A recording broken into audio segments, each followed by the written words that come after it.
Olá, meus queridos irmãos, nós estamos aqui para ler. Hoje vamos ler Atos do capítulo 21 ao 24. Graças a Deus, cada vez mais avançando na leitura bíblica e nos esforçando para concluir esse grande desafio. E que desafio maravilhoso nós estamos experimentando nesses dias. Amém? Vamos ler. Atos capítulo 21 diz assim: Nós nos despedimos deles e fomos embora, navegando diretamente para a ilha de Cos. No dia seguinte, paramos no porto de Rhodes e dali continuamos até a cidade de Pátara, onde encontramos um navio que ia para a Fenícia. Então, embarcamos nele e seguimos viagem. Quando já podíamos ver a ilha de Chipre, navegamos ao sul daquela ilha e seguimos em direção à província da Síria. Chegamos à cidade de Tiro, onde desembarcamos, pois o navio precisava ser descarregado. Naquela cidade, encontramos alguns cristãos e ficamos com eles uma semana. Então, avisados pelo Espírito Santo, eles disseram a Paulo que não fosse para Jerusalém. Mas quando chegou o dia de irmos embora, nós continuamos a nossa viagem. Aí aqueles irmãos com as esposas e filhos nos acompanharam até fora da cidade, e todos nós nos ajoelhamos ali na praia e oramos. Depois de nos despedirmos, embarcamos no navio e eles voltaram para casa. Seguimos viagem, navegando da cidade de Tiro para Ptolemaida. Ali encontramos e cumprimentamos os irmãos e passamos um dia com eles. No dia seguinte, partimos e chegamos à cidade de Cesareia. Ali fomos para a casa do evangelista Filipe e ficamos com ele. Filipe era um dos 7 homens que haviam sido escolhidos em Jerusalém. Ele tinha 4 filhas solteiras que profetizavam. Alguns dias depois da nossa chegada, um profeta chamado Ágabo veio da região da Judéia. Ele chegou perto de nós, pegou o cinto de Paulo, amarrou os próprios pés e as próprias mãos e disse: O Espírito Santo diz isto: Em Jerusalém, o dono deste cinto será amarrado assim pelos judeus e será entregue nas mãos dos não-judeus. Quando ouvimos isso, nós e os irmãos de Cesareia pedimos com insistência a Paulo que não fosse para Jerusalém. Mas ele respondeu: Por que vocês choram assim e me deixam tão triste? Eu estou pronto não somente para ser amarrado, mas até para morrer em Jerusalém pela causa do Senhor Jesus. E não conseguimos convencê-lo a não ir. Então desistimos e dissemos: Que seja feita a vontade do Senhor. Depois de passarmos alguns dias ali, juntamos as nossas coisas e fomos para Jerusalém. Alguns irmãos da cidade de Cesareia nos acompanharam e nos levaram à casa onde íamos ficar hospedados. O dono da casa era Menazon, natural da ilha de Chipre. Fazia muito tempo que ele era cristão. Quando chegamos a Jerusalém, os irmãos nos receberam com muita alegria. No dia seguinte, Paulo foi conosco até a casa de Tiago para se encontrar com ele. E todos os presbíteros da igreja estavam presentes ali. Então, Paulo os cumprimentou e deu um relatório completo de tudo o que Deus tinha feito por meio dele entre os não-judeus. Depois de o ouvirem, todos eles deram graças a Deus e disseram a Paulo: Veja bem, irmão, há milhares de judeus que se tornaram cristãos e todos eles são fiéis à lei de Moisés. Eles ouviram dizer que você ensina os judeus que moram em outros países a abandonarem a lei, dizendo a eles que não circuncidem os seus filhos nem respeitem os costumes dos judeus. O que vamos fazer? Com certeza eles já ouviram dizer que você chegou. Portanto, faça o que vamos dizer. Estão aqui entre nós 4 homens que têm de cumprir uma promessa a Deus. Então vá, tome parte com eles na cerimônia de purificação e pague a despesa para que eles possam rapar a cabeça. Assim, todos saberão que não é verdade o que se diz de você.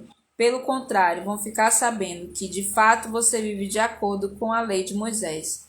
Mas, quanto aos não-judeus que se tornaram cristãos, nós já mandamos uma carta a eles dizendo o seguinte: Não comam carne de animais que foram oferecidos em sacrifício aos ídolos, nem sangue, nem carne de nenhum animal que tenha sido estrangulado, e também não pratique imoralidade sexual. Então Paulo falou com os 4 homens e no dia seguinte tomou parte com eles na cerimônia de purificação. Depois entrou na área do templo para avisar quando iam terminar os dias da purificação, isto é, a ocasião em que cada um dos 4 homens deveriam oferecer o seu sacrifício.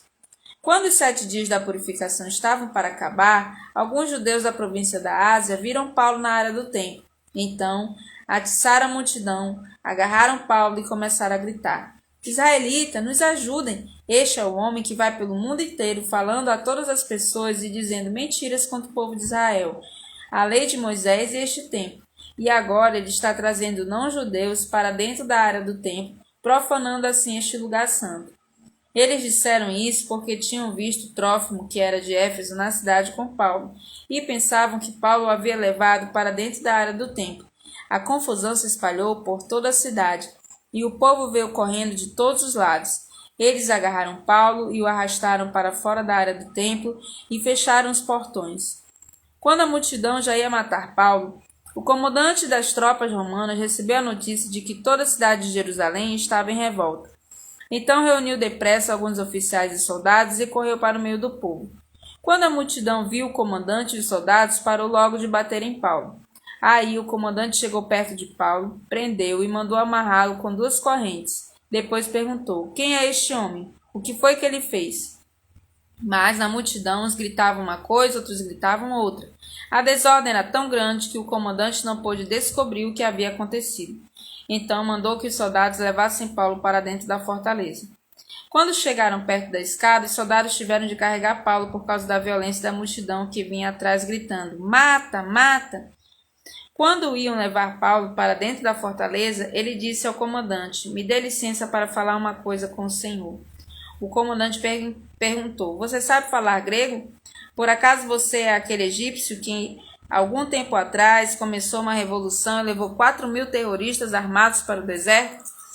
Paulo respondeu: Eu sou judeu, nascido em Tarso, cidade muito importante da região da Cilícia. Por favor, me deixe falar com o povo. Então o comandante deixou.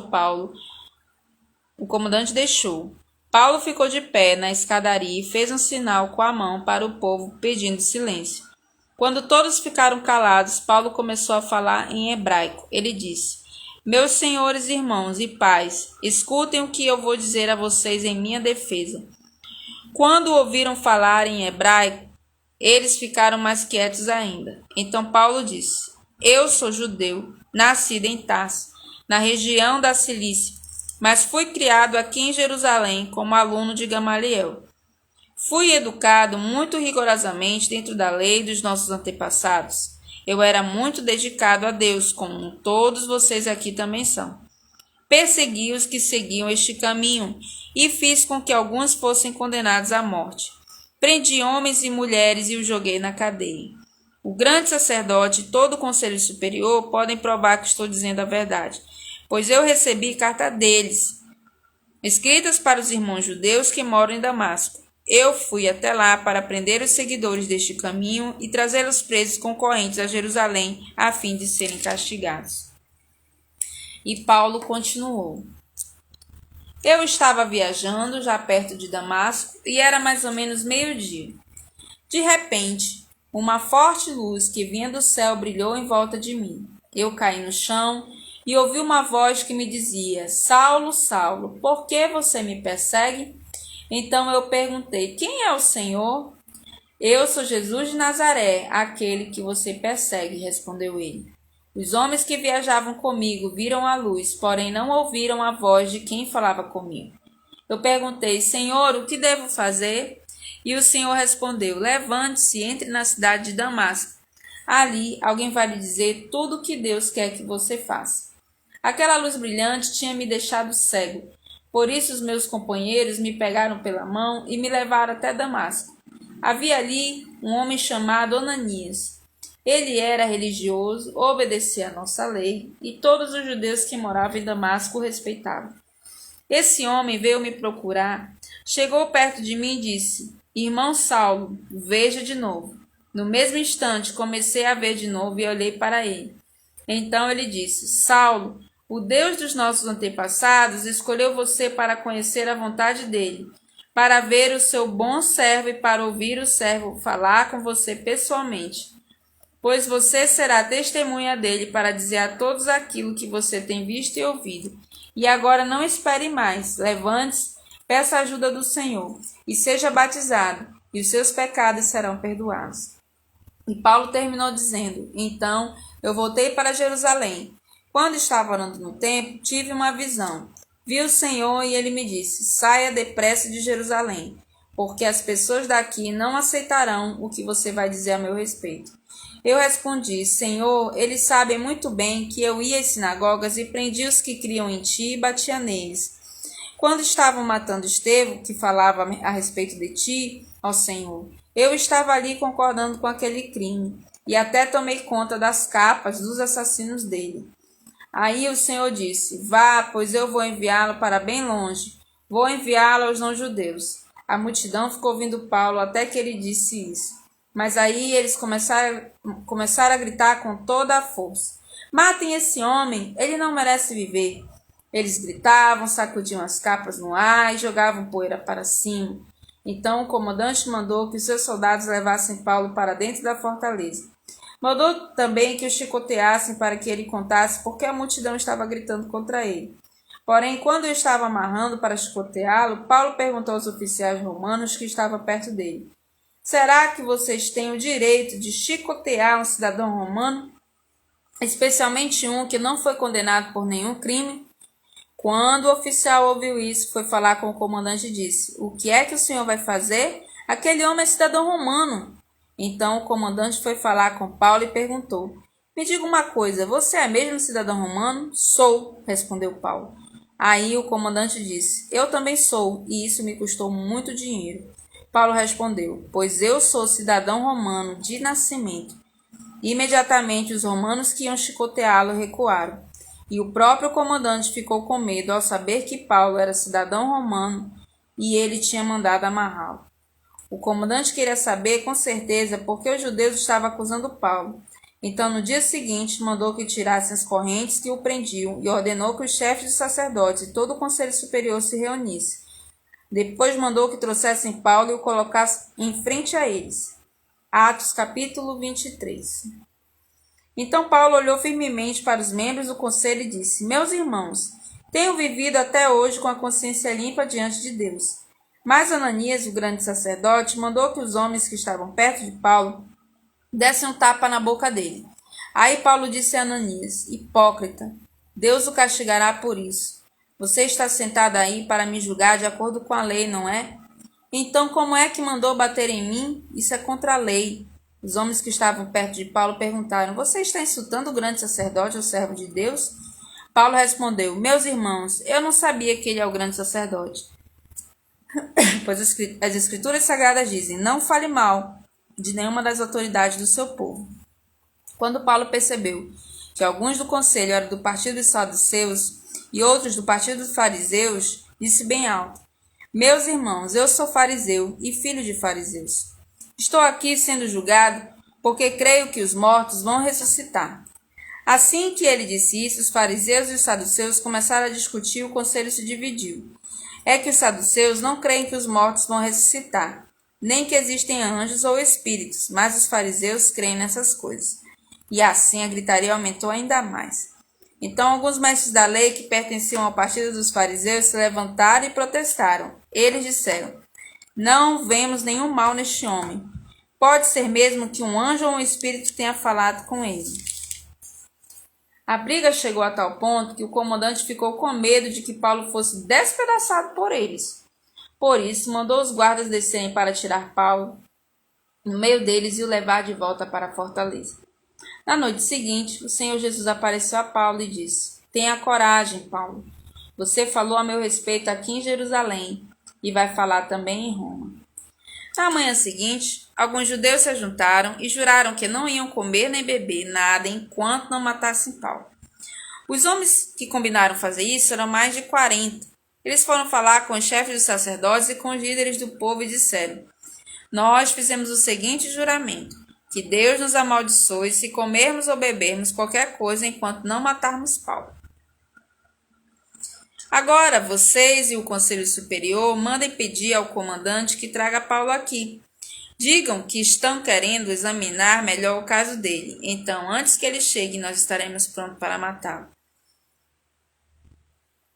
Mas o filho da irmã de Paulo ficou sabendo do plano. Ele entrou na fortaleza e contou tudo a Paulo. Então, Paulo chamou um dos oficiais e disse: Leve este moço ao comandante, ele tem uma coisa para contar a ele. O oficial levou o moço ao comandante e disse: Aquele preso que se chama Paulo mandou me chamar e pedir que eu trouxesse este moço, porque ele tem uma informação para o senhor. O comandante pegou o moço pela mão, levou-o para um lado e perguntou: O que é que você tem para me contar? Ele respondeu: Alguns judeus combinaram pedir ao senhor que leve Paulo amanhã ao Conselho Superior com a desculpa de querer examinar melhor o caso dele. Mas não acredite nisso, pois mais de 40 deles vão ficar escondidos esperando Paulo para o matar. Todos eles fizeram este juramento: que Deus nos amaldiçoe se comermos ou bebermos qualquer coisa antes de termos matado Paulo. Eles estão prontos para cumprir o juramento e esperam apenas saber o que o Senhor vai resolver. Então o comandante respondeu: Não diga a ninguém que você me contou isso, e mandou que o moço fosse embora. Então o comandante chamou 2 oficiais e disse: Arranjem 200 soldados e mais 70 cavaleiros e 200 lanceiros para ir até a cidade de Cesareia. Estejam prontos para sair daqui às 9 horas da noite. Preparem também cavalos para Paulo montar e o levem com toda a segurança para o governador Félix. Depois o comandante escreveu uma carta que dizia o seguinte: Excelentíssimo governador Félix, saudações. Alguns judeus agarraram este homem e quase o mataram. Quando soube que ele era cidadão romano, eu fui com os meus soldados e não deixei que ele fosse morto. Eu queria saber por que o estava acusando e por isso resolvi levá-lo diante do Conselho Superior dos Judeus. Então descobri que ele não tinha feito nada para merecer a prisão ou a morte. A acusação contra ele era a respeito da própria lei deles. Quando fui informado de que havia um plano para matá-lo, resolvi mandá-lo ao Senhor. E disse para aqueles judeus que fizessem as acusações na sua presença. Saúde, Cláudio, Lisias. Então, os soldados cumpriram as ordens. Pegaram Paulo e os levaram durante a noite até a cidade de Antipátride. No dia seguinte, os soldados voltaram para a fortaleza, deixando que os cavaleiros continuassem a viagem com Paulo. Eles o levaram para a cidade de Cesareia, deram a carta ao governador e lhe entregaram Paulo. O governador leu a carta e perguntou a Paulo de onde ele era. Quando soube que era da região da Cilícia, disse: Quando os seus acusadores chegarem, eu ouvirei o que você tem para dizer. Em seguida, mandou que ele ficasse preso no palácio do governador. Atos, capítulo 24. 5 dias depois, o grande sacerdote Ananias foi até a Cesareia com alguns líderes do povo e com um advogado chamado Tértulo. Eles se apresentaram ao governador Félix para fazer acusações contra Paulo. Depois que Paulo foi chamado, Tértulo começou a acusação dizendo: Excelentíssimo senhor governador, o seu governo nos tem trazido um longo tempo de paz, e graças à sua sábia administração, muitas reformas necessárias estão sendo feitas para o bem deste povo. Somos muito agradecidos por tudo aquilo que temos recebido em todas as ocasiões e em todos os lugares. Mas não quero tomar muito do seu tempo e por isso peço que tenha a bondade de nos escutar apenas um pouco mais. Nós achamos de fato que este homem é uma peste. Ele provoca desordens entre os judeus do mundo inteiro e é também o líder do partido dos Nazarenos. Além disso, tentou profanar o templo e então nós o prendemos. Nós íamos julgá-lo de acordo com a nossa lei, mas o comandante Lisias veio e o tirou de nós à força. Aí o próprio Lisias mandou que os acusadores viessem até aqui e fizessem a acusação diante do Senhor. Se o Senhor fizer perguntas a este homem, ele mesmo confirmará todas as acusações que estamos fazendo contra eles. Então os judeus concordaram, dizendo que tudo era verdade. O governador fez sinal para que Paulo falasse. Então ele disse: Eu sei que há muitos anos o Senhor é juiz do povo judeu e por isso eu me sinto à vontade para fazer a minha defesa na sua presença. Como o Senhor mesmo pode comprovar, faz apenas 12 dias que fui a Jerusalém para adorar a Deus. Os judeus não me viram discutindo com ninguém nos pátios do templo, nem agitando o povo nas suas sinagogas ou em qualquer outro lugar da cidade. E eles não podem provar nenhuma das acusações que agora estão fazendo contra mim. Porém, uma coisa confesso ao Senhor: eu sigo o caminho que os judeus dizem ser falso. Mas é desse modo que sirvo ao Deus dos nossos antepassados. Creio em tudo o que está escrito na lei de Moisés e nos livros dos profetas. Eu e os meus acusadores temos esta mesma esperança em Deus. Todos vão ressuscitar, tanto os bons como os maus. Por isso, faço tudo para sempre ter a consciência limpa diante de Deus e das pessoas. E Paulo continuou: depois de ter ficado fora de Jerusalém durante alguns anos, voltei para lá a fim de levar algum dinheiro para o meu próprio povo e para oferecer sacrifícios. Quando estava fazendo isso, depois de eu ter acabado a cerimônia de purificação, alguns judeus me encontraram na área do templo. Não havia muita gente comigo, nem desordem. Porém, alguns judeus da província da Ásia estavam lá. São eles que devem se apresentar diante do Senhor e fazer as acusações, se é que tem alguma acusação contra mim. Ou então que estes homens que estão aqui digam se, quando eu estive diante do Conselho Superior, eles me acharam culpado de qualquer crime. Quando estava de pé diante deles, eu apenas disse em voz alta: hoje estou sendo julgado por vocês porque creio que os mortos vão ressuscitar. Então Félix, que estava bem informado a respeito do caminho, deixou a questão para depois, dizendo a eles: quando o comandante Lisias chegar, eu resolverei o caso de vocês. Ele mandou que o oficial pusesse um guarda para tomar conta de Paulo e ordenou que lhe dessem alguma liberdade e licença para receber a ajuda dos amigos. Alguns dias mais tarde, Félix veio com Drusila, a sua esposa, que era judia. Mandou chamar Paulo e ouviu falar a respeito da fé em Cristo Jesus. Mas quando Paulo começou a falar sobre uma vida correta, o domínio próprio e o dia do juízo final, Félix ficou com medo e disse: agora pode ir, quando eu puder chamarei você de novo. Além disso, Félix esperava que Paulo lhe desse algum dinheiro, por isso o chamava muitas vezes e conversava com ele. 2 anos depois, Pórcio Festo ficou no lugar de Félix como governador. Félix queria agradar os judeus, por isso, ao sair, deixou Paulo na prisão. Amém? Amanhã nós estaremos lendo Atos 25 a 28 e terminando esse livro maravilhoso. Senhor Deus, nós te louvamos e te agradecemos por termos lido mais esses capítulos, que nós continuemos e que amanhã nós consigamos terminar o livro de Atos em nome de Jesus. Amém. Amém. Deus abençoe.